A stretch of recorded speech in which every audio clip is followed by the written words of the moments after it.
مهم قوي ان احنا لشبابنا وشاباتنا وكل المصريين المعنيين بالموضوع ان هم يبقوا قلقانين. لا، ما تقلقوش، بفضل الله سبحانه وتعالى. زي ما حفظ البلد دي 2011 و2013 هيحفظها دائما. ليه طيب هيحفظها دائما؟ لان احنا ابدا في سياساتنا اللي بنعملها ما كانش فيها سياسات لا غدر ولا خسة ولا تآمر ولا انتهازية ولا حتى مصالح. كان مصلحتنا ان الدنيا كلها تبقى مستقرة ونبني ونعمر في بلدنا. ده اللي احنا اشتغلنا عليه.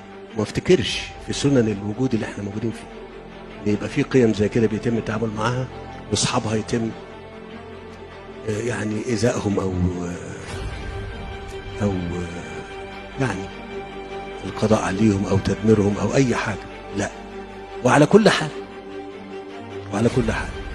الدوله المصريه بفضل الله بفضل شعبها وشبابها وجيشها ووعيهم قادره على ان هي تحمي بلدها تماما.